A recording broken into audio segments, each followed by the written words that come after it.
right, well, welcome everyone. I'm delighted to kick off our evening winter webinar series. Claire's got the fire burning there in the background, so it feels like winter, looks like winter.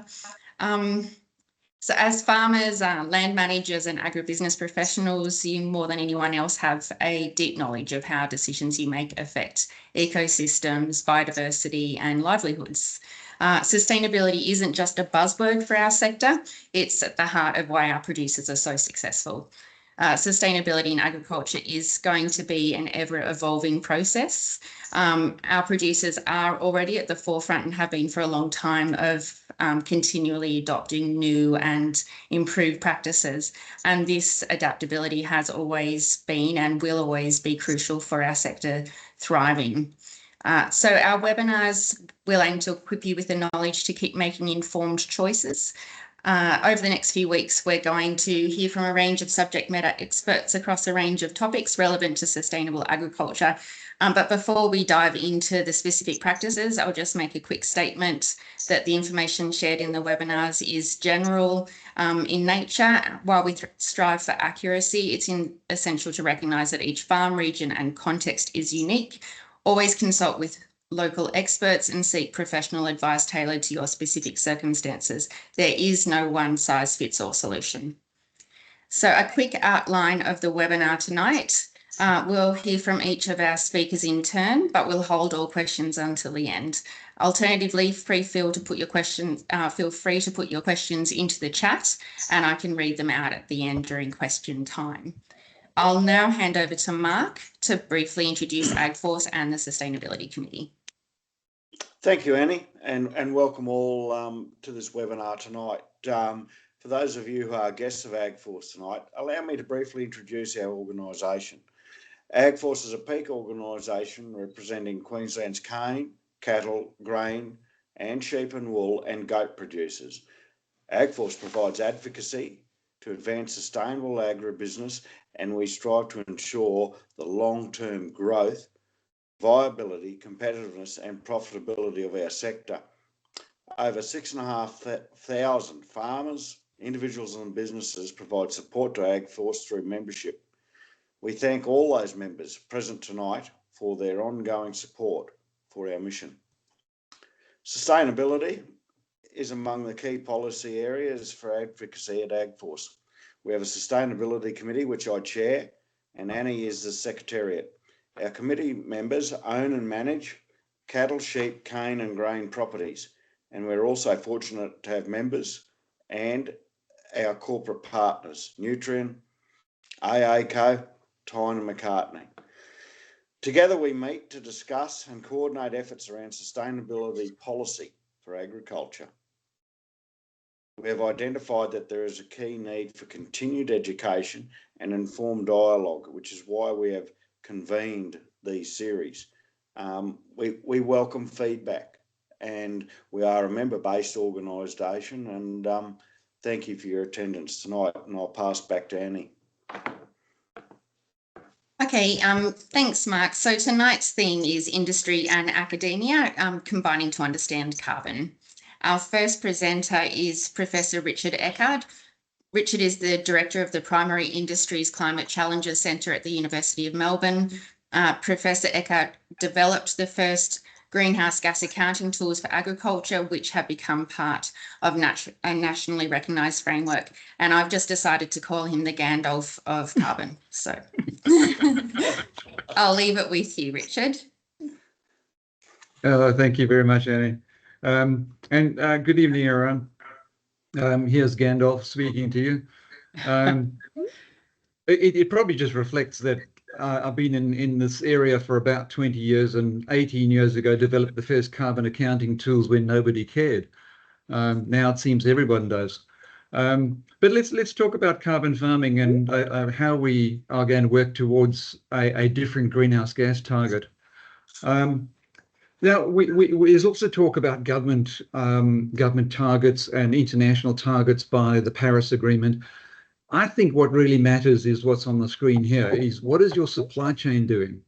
Because at the end of the day, with Australian agriculture being 72% exported, we should be more cognizant of what our supply chain are asking for. And if you look at the various targets that are set by our multinational supply chain companies, they all are on this trajectory to somewhere around 30% less emissions by 2030 and net zero by 2050. Right or wrong, there's no judgment on that, but it just is what I think is more consequential for farmers.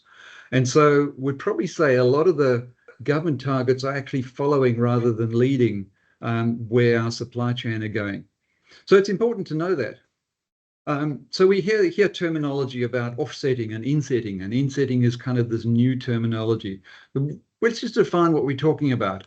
If you're offsetting, you're buying or you're cancelling or retiring a carbon credit by an organization to compensate for the emissions it produces. So you as a farmer might generate soil carbon that you can then sell or generate an Australian carbon credit unit that you can then choose to sell to another party and make some money out of. That's an offset because the mining company that buys your carbon credit wants to offset their emissions by using your carbon. But you can't double dip. You can't have it both ways. So you can't claim to be low carbon and sell your soil carbon to a mining company. So that brings us to insetting, which is kind of a new term that's emerged. And what I'd say to you is that the moment the supply chain set targets that I showed you on the previous slide, insetting was born. Because what's implied in a company setting a target is that if you sell to your meat company, JBS, or you sell to Wilmar Sugar, and they've got a target you're meeting, that's insetting, not offsetting. And so I think of it more as socializing your low carbon footprint along your supply chain. And Claire will go more into this over time. But it's really activities that reduce or avoid emissions or store carbon within your value chain, keeping it in the family, in other words, to help your supply chain and your bank all together meet a target. So the day your supply chain set targets, insetting was actually by default the desired pathway forward. And for your supply chain, for JBS, for Wilmar Sugar, for Fonterra, the worst thing that can happen to them is you sell your carbon credits outside of the family of you and your supply chain and bank. Claire will get more into that later. But we also have insights into how this new market arrangement might work. And I've taken this from one of our major supermarkets that's already doing this towards carbon neutral meat, where those QR codes you can see there represent a farm audit. So they get farm audits done across their preferred suppliers, and then they just rank them from best to worst. In other words, the lowest emissions intensity is the preferred supplier. Because if you want to have a carbon neutral product that you sell on the supermarket shelf, you buy all the 8s and 10s first. You don't buy the 25s first. So that gives us insight into, because if you buy a 25, it's going to cost you 3 times the carbon credits to get 0 as if you buy an 8 or 10. And so you can see why they would buy the best farms first. Now, the question then is, how do you get to that left-hand side of the diagram? And that's part of the reasonably optimistic scenario is that's just best practice. It's better use of nitrogen. It's more efficient best practice. It's better weaning rates, better mortality, reduced mortality on farm. Legumes, everything we've been talking about as best practice for the last 40 years gets you to the left of that diagram because they are the most efficient farmers. So, but it all goes through a carbon accounting process. And this is the best diagram I've come across to simply explain it, that Agriculture Victoria uses to say, well, what comprises a farm account? Well, it's all the manure management and the methane that might come from the animals. It's the fertilizer emissions or the dung and urine that produces a nitrogen gas. It's the energy used on farm. But you get to deduct the amount of carbon you've stored in your trees and the amount of carbon you've stored in your soils gets taken off that total. And then if you're talking about a product, we have to add in what's the embedded emissions of the urea you buy onto the farm? What is the embedded emissions of the glyphosate you buy onto the farm? And that makes your total farm account. So you can see how carbon accounting works. And you would have heard the Minister Watt in Toowoomba recently made an announcement saying, we're setting a national standard. Now, that's really important because what you don't want is different farm calculators and farm calculations that are giving better numbers or lower numbers than others. So what we want is one way to get one number that we all agree. It doesn't matter which tool you use, it'll give you the same number. So that's what the minister announced the other day.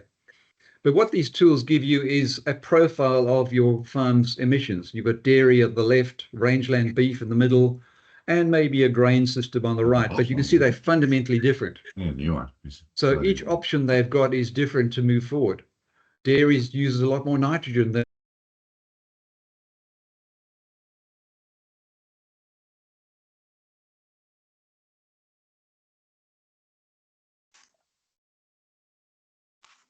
hang on, Richard, you've been muted. Yeah. I wonder how that happened. I was on a roll there. How far back do I go, Claire? I'll start the slide again. The start of this slide, yeah. So pigs and poultry are quite different again in that it's got nothing to do with the animals themselves. It's got to do with the manure management system.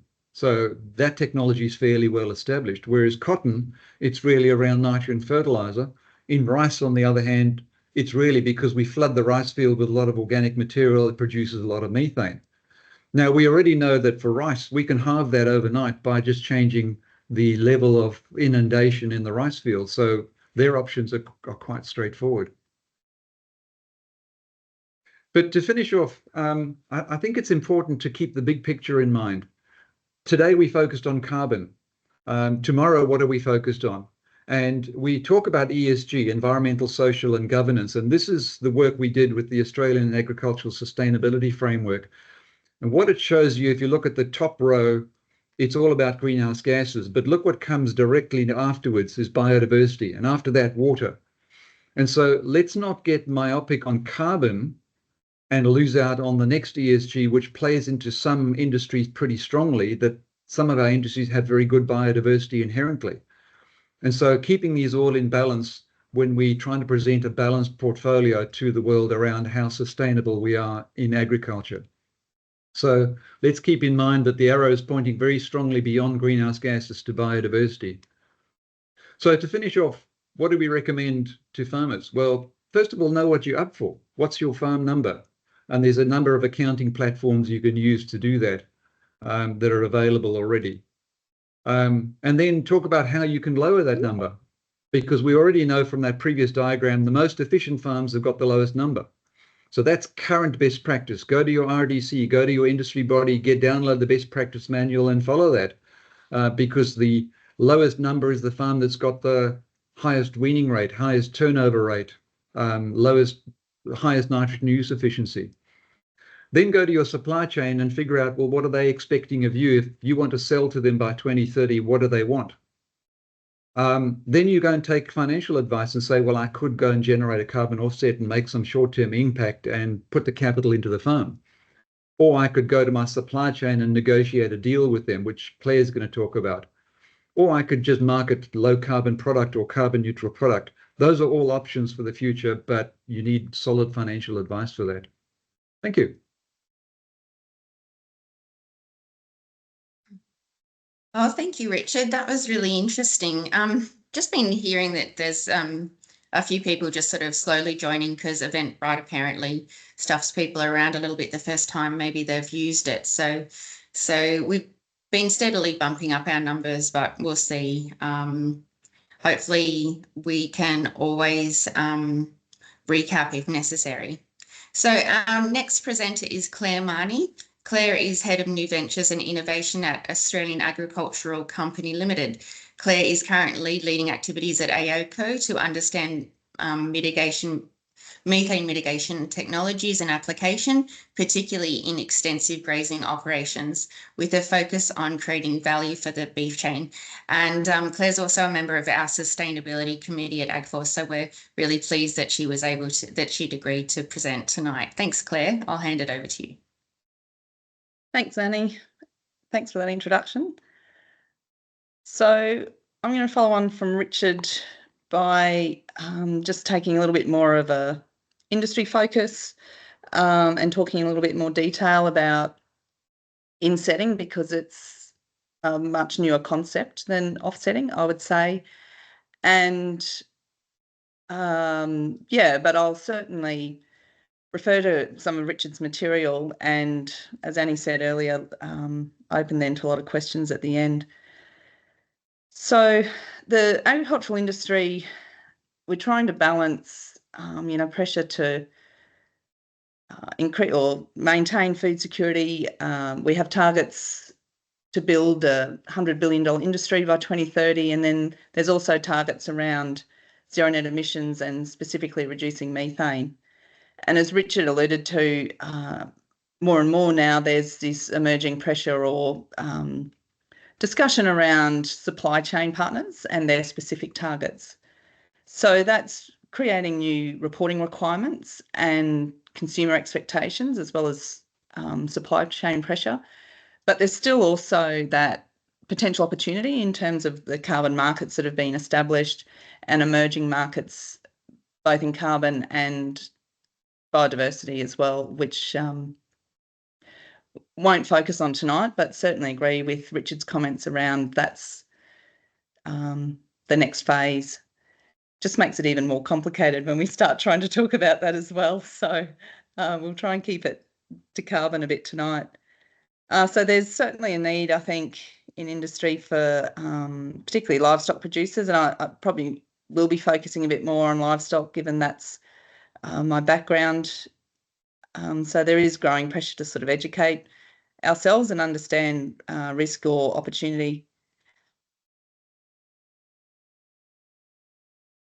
I'll just talk through tonight. I'm just going to sort of touch on some of Richard's comments and actually sort of flag some of those differences in the narrative that we might hear. And then I'll actually talk through some definitions because sometimes we get confused with those definitions. And then towards the end, I'll just talk a little bit more specifically about methane, given that, again, that's sort of a core focus of my work. So some of the comments, Richard was very kind to produce, to show me his slides earlier this week. So I just pulled out some of these comments and to the side then have included probably what I think is my perspective. So when Rich talks about the worst thing you can do for your supply chain is sell carbon credits outside of the family, one of my first responses, having that producer and industry lens is that that's an opportunity cost for most producers and one that a lot can't afford or don't want to take up if their expectation of using your credits within the family, if there's an expectation that that doesn't get rewarded in some way. And Rich also talked about socialising your low greenhouse gas footprint along your supply chain, and I certainly, agree with that with insetting. And a different, slightly different angle that I'm looking at though is the ability to not just socialise but make that more of a business model where we can co-claim and be rewarded for those reductions. So one of the reasons I think we see these differences in narrative is just that, we're coming from different angles and there's different pressures on different parts of the broader community, I suppose, here. So, I put Richard squarely in that yellow circle, being the godfather of greenhouse gas accounting and generating knowledge out of universities.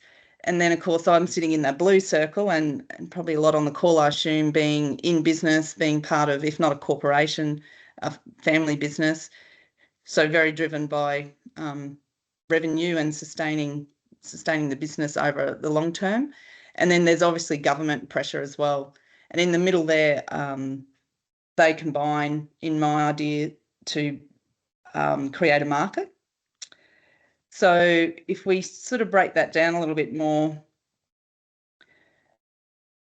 when you look at greenhouse gas accounting, as Rich sort of alluded to, you've got to account for all these different ins and outs. And if we're then talking about reducing greenhouse gas emissions, we're talking about reductions and removals. So just to sort of be clear on that. Your plants and soil remove CO2 from the atmosphere, but when we're talking about methane, which is an emission, to address that, we're talking about reducing those emissions.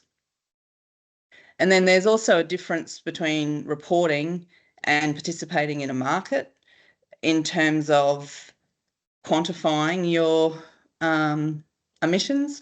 So with reporting, there's growing pressure because of climate-related financial disclosures and companies needing to report Scope 1, 2 and 3, which is, in parallel then to global food companies also setting SBTI targets, which was Richard's first slide. So that reporting, though, still requires that need to quantify and understand your footprint and your number.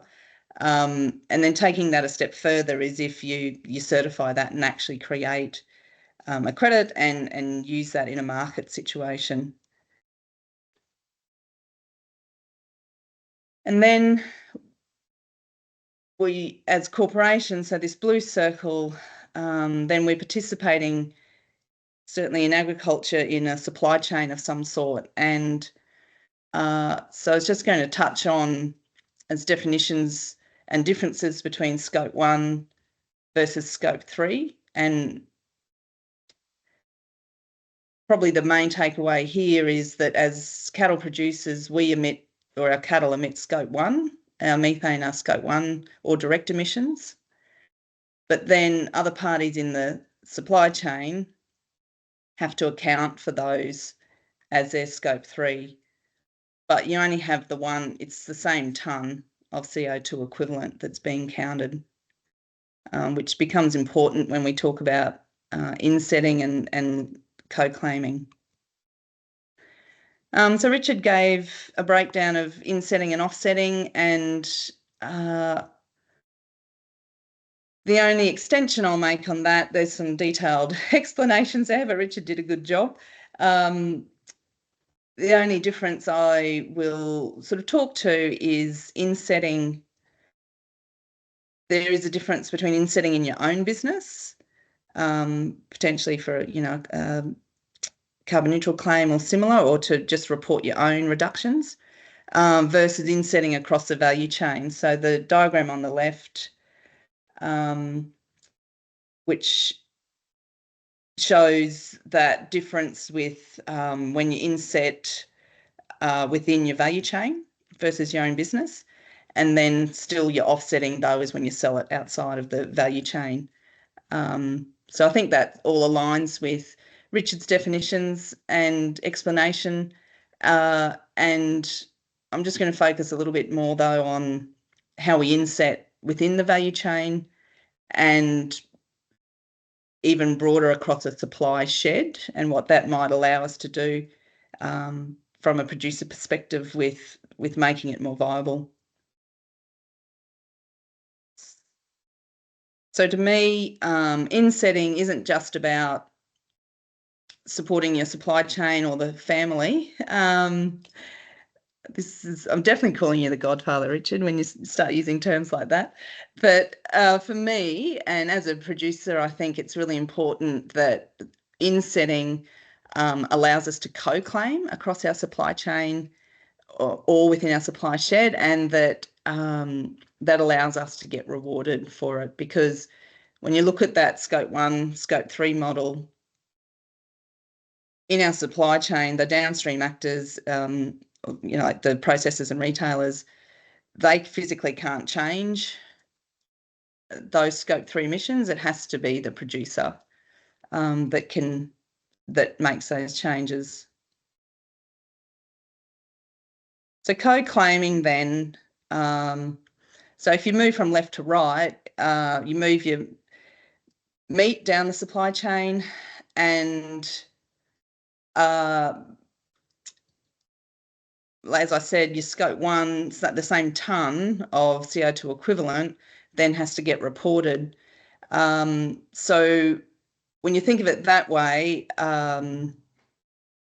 co-claiming makes a lot of sense. So when when a downstream actor like a retailer or processor has to report on that 1 tonne of emissions, then there's opportunity to co-claim, which means if I, as a beef producer, reduce my Scope 1 emissions by 1 tonne, then they can actually account for that with no additional activity.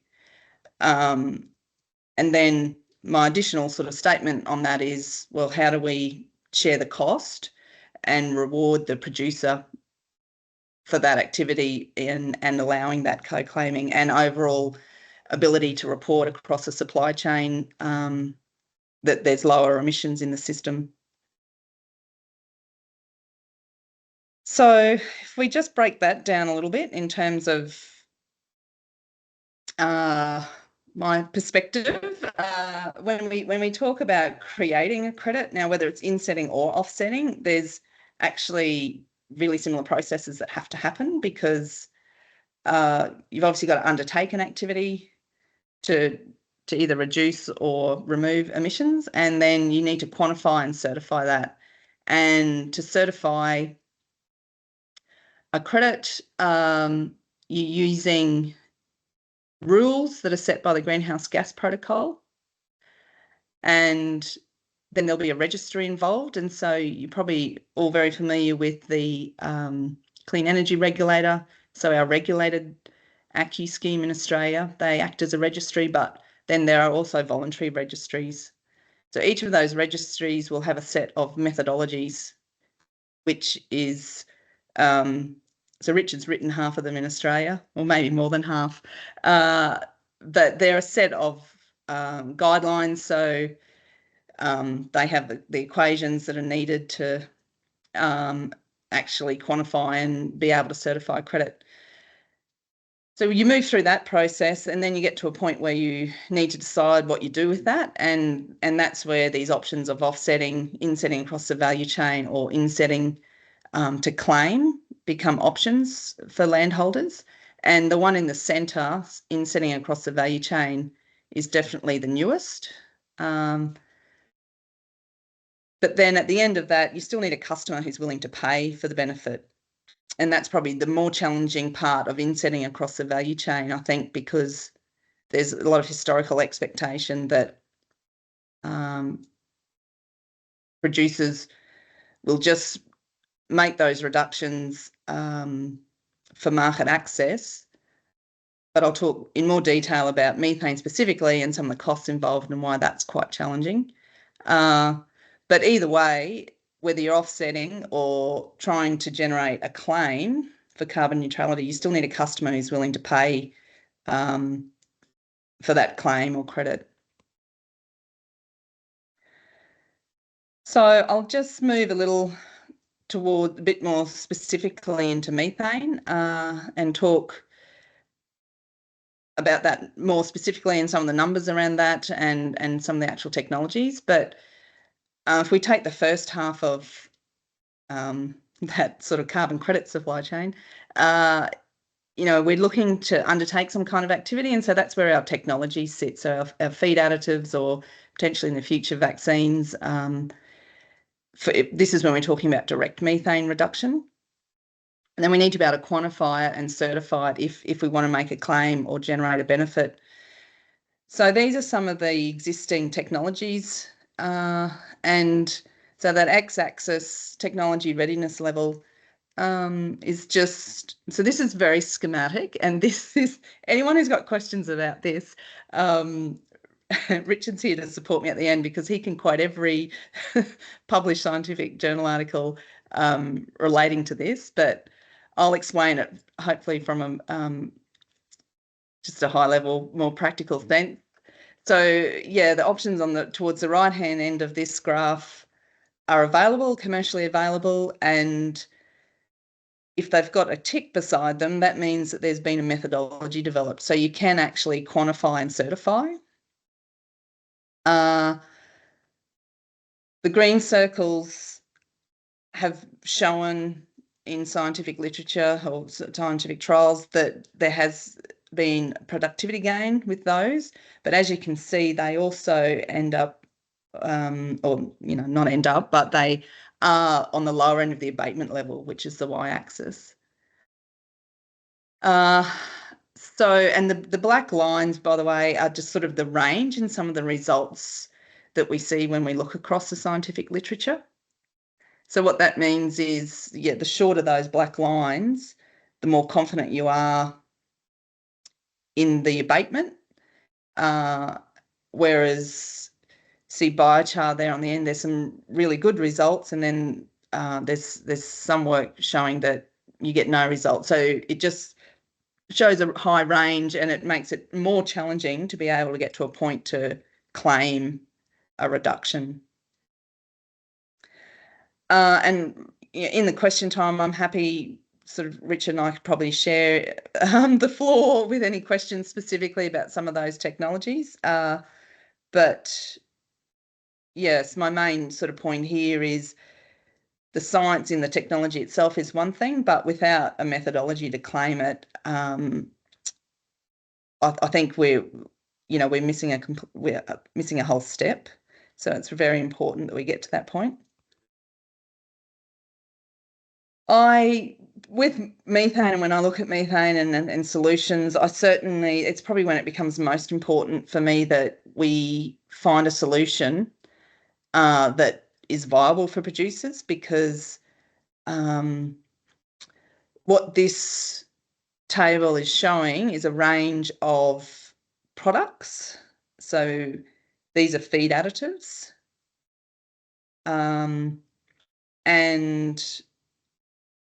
so all of the different options out there come at a different cost. So that's the top line, cents per head per day. They have a different average reduction or abatement level. So that's the second line, 10%, 38, 60.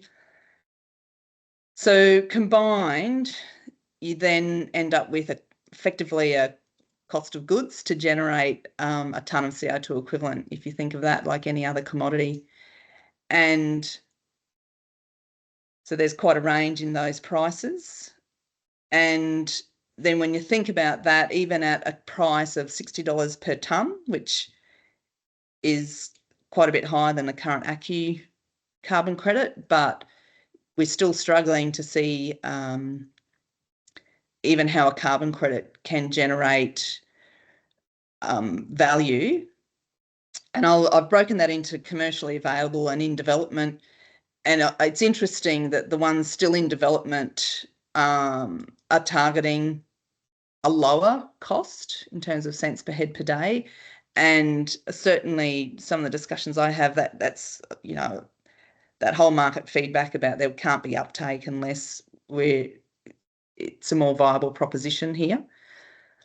So those numbers, though, when I say, even so this is just a set of numbers, and everything has got variation, and nothing's set in stone. It's just an example. But it is like that example does use $60 a tonne. So if you weren't getting a payment of some form or a value transfer of some form, it makes it really, really unviable to then cover the entire cost of that, which means most producers just won't do it. Some obviously have other pressures, but when there's specific targets for reducing methane by the federal government, it does sort of shine a light on methane, and so it's certainly a challenge that we're trying to overcome. And this, for me, the option of co-claiming means that instead of selling it out of your supply chain and value chain to achieve that economic viability that you need, if we can co-claim and we have multiple parties in our supply chain who are sharing the cost of that, we should actually be able to get to a point where this is viable for producers. And if you think about the ability to co-claim and have multiple parties, we're certainly not there yet, but there should be an option, I hope, in the future where the value of that is recognised and you could be looking at a higher value from multiple parties in a co-claiming situation than you would to offset. And so it takes away that need for businesses, particularly small businesses and family businesses, to prioritise that income from offsetting, and hopefully gets to a point where it's win-win. But it is a different business model, and as Richard has sort of alluded to, insetting as a concept is quite new, and then the concept of paying for it or sharing value also needs a lot more work. So I'll reiterate what Richard said in terms of know your baseline, and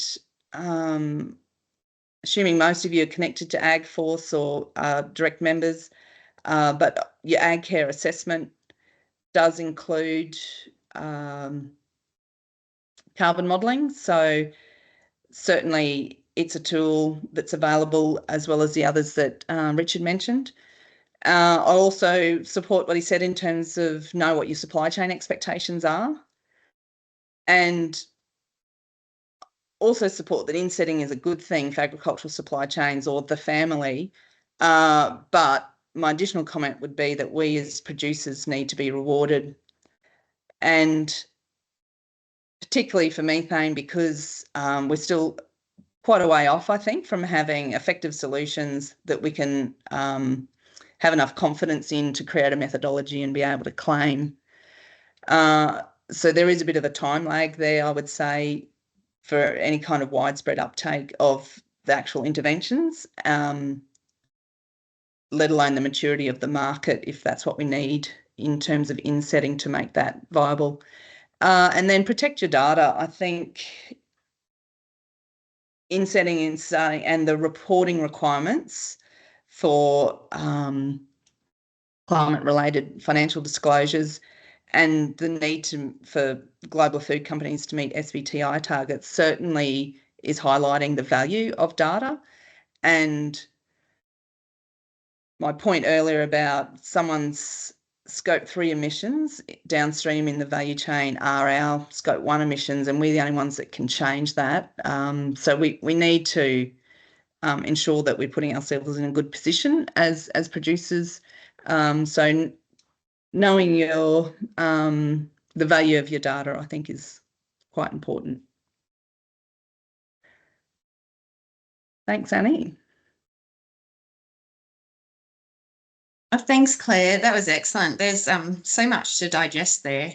Well, we've got plenty of time for questions, which is good, because it's always good to have like sort of more dialogue around big topics like this. So I'll just throw it open then to anyone who has a question, just to start throwing them out there. Mark, I know you've always got a question. I do, and probably both to Richard and Annie and Claire. I'm thinking I've got a bank review coming up. What should I be saying and doing? I've got some points here, and this has come from a member. You know, I need to get my baseline, but what else should I do as well as my baseline? I'll throw that to Richard. I don't have any advice related to the banking system. I think what else, you know, we're working with the banks quite a lot on this, because they're as nervous as anyone else. So don't get the idea that the banks have got it all under control. Your supply chain doesn't have those targets under control. They've set them and have no idea how to get there. So that's point number one. Secondly, if you've got your number, be willing to explain why it is like it is. In other words, get some understanding of why your number is 10 and not 15. So that you can go to the bank and say, listen, I have 95% weaning, which is why I'm a good farmer and my number is 10. And that's a very powerful position to be in, because if they're looking at investment, well, the number 10s are better investments than the number 15s, because it's just about good farming. So our production systems are sacrosanct, and Richard, they do need to be put top of the heap, and this is what we innately do every day, and we just need to measure it. Is that in layman's terms? Yeah, exactly. So you've got to remember, we're talking about an equation here. On the top, you've got greenhouse gas emissions, and you can't shift that too much right now. But on the bottom, you've got live weight gain, or tons of wheat, or tons of lint, whatever. That one we can shift, because you can keep the same amount of greenhouse gas emissions and double the number of livestock going through your system. And that drops your number by 50%. So, and by definition, the one person finishing their livestock quicker and the person getting better weaning rates is a better, more productive, more profitable farmer, but also has a low emissions intensity number. So it goes hand in hand. Yeah, until someone invents a silver bullet that can drop that to zero, which we don't have yet. But let's not focus on that just yet. For this conversation, we're focusing on, we can't drop the greenhouse gas emissions much, but we can drop that bottom part of the equation. Claire,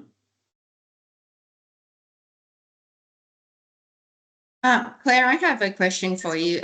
So when looking at your presentation, there was, it's pretty clear that there's a lot to be done to make some of these innovations economic. Is there anything that's really stood out to you or made you fairly sort of excited about? Because it's easy to be pessimistic sometimes, especially when it comes to methane.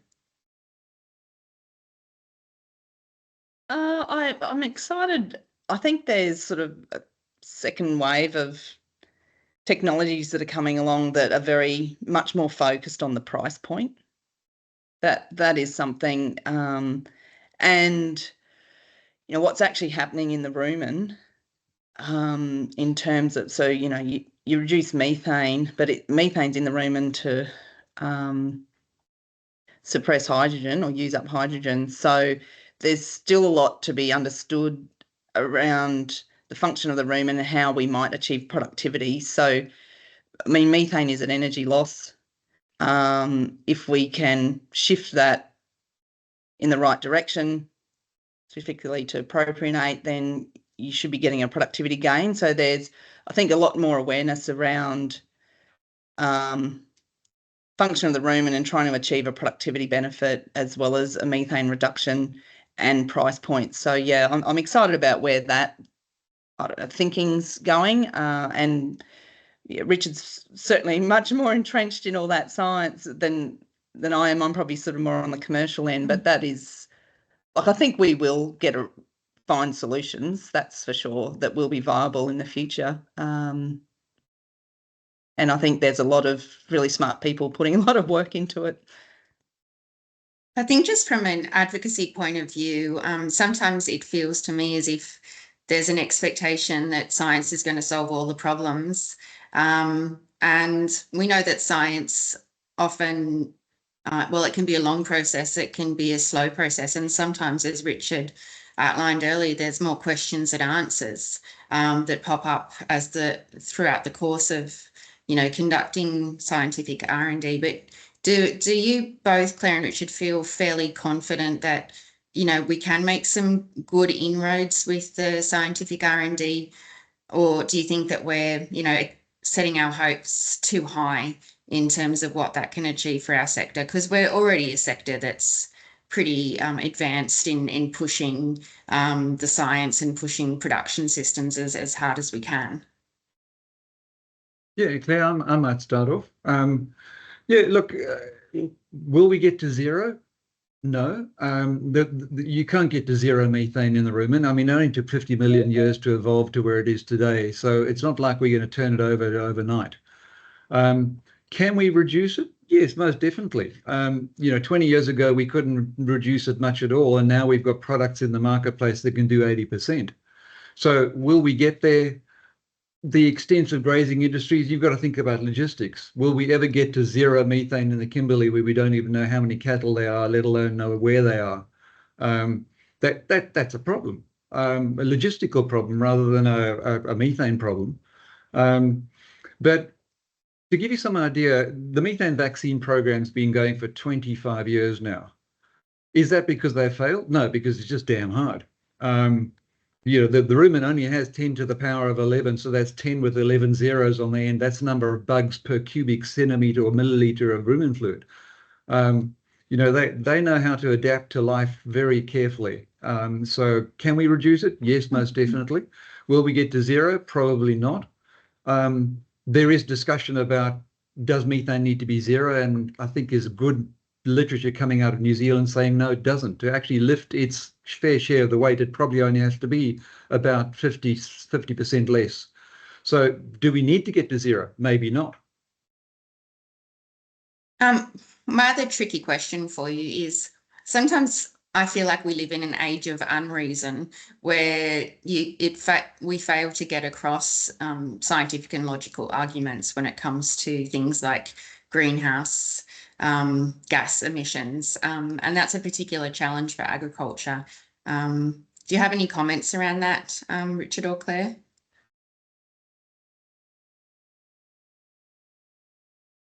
You talk about explaining greenhouse gases and that this is the material problem. Yeah, look, it is, because what you're trying to do is you're trying to take.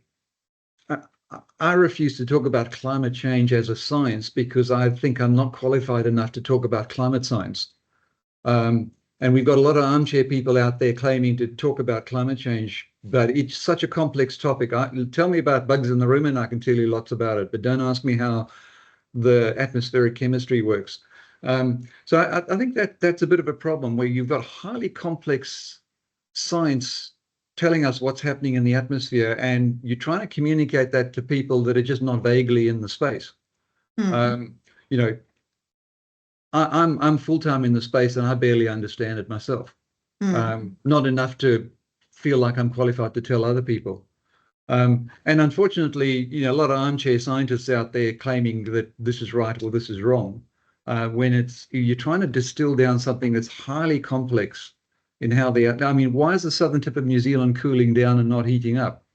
It's because the ocean currents are changing because somewhere else is heating up. I try to explain that to the farmers in the southern tip of New Zealand, that the world's getting warmer, when their reality is it's getting cooler. Thank you, Richard. We've got Noel in the chat has said, can we have some comments about how this concept of natural capital fits into the conversation? Maybe you can follow. I put that diagram up because we know that natural capital accounting is coming. You put that in front of the supply chain and they look at it and say, yep, we got those all under control. And I'm talking about your major supply chain companies, that diagram I showed, except for the biodiversity components, they're one they don't have a handle on right now. But some people call this heresy in the purest of science, but I think we're heading to a future where it'll be a balance between those.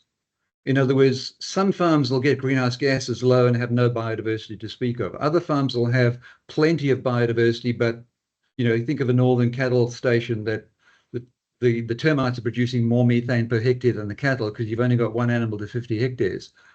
Well, there's nothing you can do about the methane, but you've got plenty of biodiversity on that farm. And balancing the ESGs in a balanced portfolio might be our best way to position ourselves in the future, that we all have merits. Some of them are just different to others. Thank you, Richard. We've also got Scott has his hand up. Scott Reid, our Regional Manager for South East Queensland. Evening all, thanks a lot, been a great webinar. Claire, I've got a question for you. Back on your table about the to be certified or claimable on the different feed additives that you've got on there, the abatement level on the side, is that how much methane reduction that they're claiming to do? Is that what it is? Yes, Scott, it was. So I was just trying to show that range in products.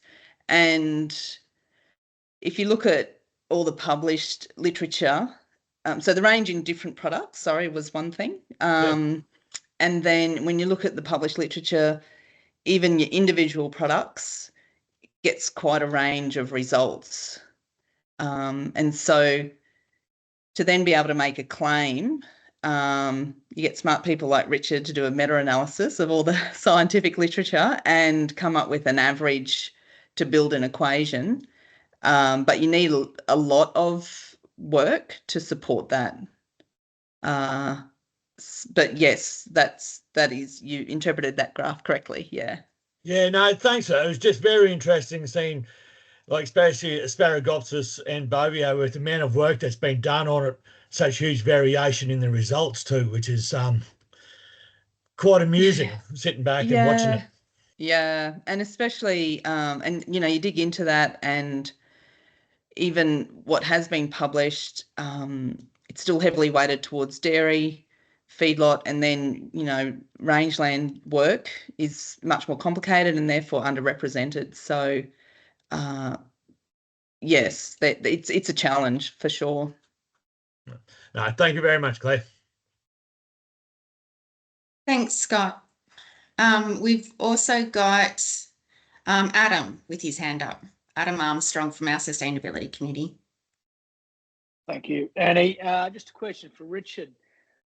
Richard, how much potential is there in sequestering carbon in our soils, in our broadacre cattle production systems? There's been a lot of debate and a lot of comment that it's seasonal related, and others are scientific people are saying no, you can do it. So I mean, I guess I'm just interested in your view. How much potential does our industry have to actually put carbon into our soils through changes in our management? Yeah, thanks, Adam. It is, like you say, it has been quite controversial, and we've added to that controversy because the government's method doesn't exclude rainfall effects directly. And when some of the big carbon claims went through, I mapped them against rainfall, and I could explain 70% of the change in carbon by rainfall. So in other words, only 30% of what we saw in the change in carbon was management. But let's not ignore that the 30% is important. What I'm saying is, but now more recently, we've actually just published a study that could explain 90% of the last 10 years of soil carbon change by rainfall. That shouldn't surprise us, but what we've got to do is be honest with ourselves about the potential. We can't have, you know, farmers getting paid for the rainfall that came down, that grew more grass and therefore put more carbon in the soil.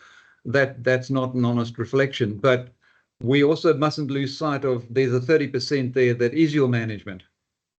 And there's no doubt that a more conservative rotational grazing, a more conservative not eating into the boards, getting caught out, because we know that overgrazing will drop that soil carbon quite dramatically. So if you get caught out in a drought, you will lose carbon. So careful grazing management is actually quite critical. The new frontier seems to be deep soil carbon. The problem with deep soil carbon is for research to prove it will take about 10 years minimum, because it's so slow to get down there. It doesn't happen overnight.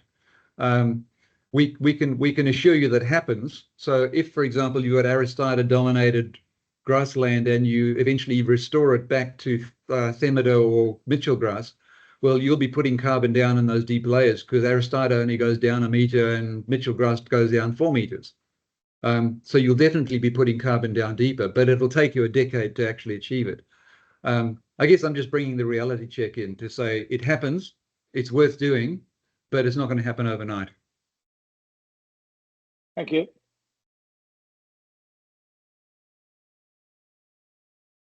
Ben has a question. Ben Lodge. Hi guys, great webinar, thank you. A question for Richard off the back of your last comment. Richard, I've got quite an interest in soil carbon, and I spent some time looking into the recent sequestration results from the ACCU scheme like you did. And a lot of my analysis actually indicated that the rainfall in those regions was less than average. Can you please explain a little bit more how the 70% caused by rainfall increases versus the 90% caused by rainfall increase analysis you came to was come to? Yeah, Ben. So when you look at different ways of presenting it, what was presented to the public was running mean rainfall. And if you do running mean rainfall, you can show that that region had a slow decrease in average running mean rainfall. But running mean rainfall has no bearing on soil carbon. It has a bearing on the 100-year outcome in soil carbon, not the 1-year outcome. Annual or growing season rainfall is what determines the annual change in soil carbon. So when you plot it against a running mean rainfall, you've got a decreasing rainfall signal, and they've increased carbon. So it looks like it happened in a decreasing rainfall signal. When you plot annual rainfall and you plot biomass accumulation or pasture growth against that annual rainfall, it's directly correlated, and 70% of the change in soil carbon can be plotted against annual rainfall. Where the 90% came from is where we actually put a flux tower on that site and actually measured the carbon dioxide exchange. And if you do that, flux towers will tell you every 0.1 of a second what's going in and what's coming out. And that was what told us 90%. So our 70% seemed to be conservative as opposed to what a actual flux tower at one of those sites told us. Thanks for your clarity. It would be great to speak to you about this some more at some stage. Sure. I'd love to. Richard, can I ask you a question about flux towers? Do you think we've got a big enough network of them in enough locations and system types? No, not at all. To really answer these kind of questions that Ben was raising, we actually need a network of them. But fortunately, there's the Terrestrial Ecosystem Research Network that has historically been ecosystem driven. The latest tranche of funding is for an agricultural version of that network to be established, and the CRC is co-investing in that. So we're going to have a series of flux towers on agricultural sites, some on long-term crop rotations in and out of pasture, some in long-term grazing, some in rangeland. And that'll really get to the questions that Ben's asking. What's really driving that net change in carbon?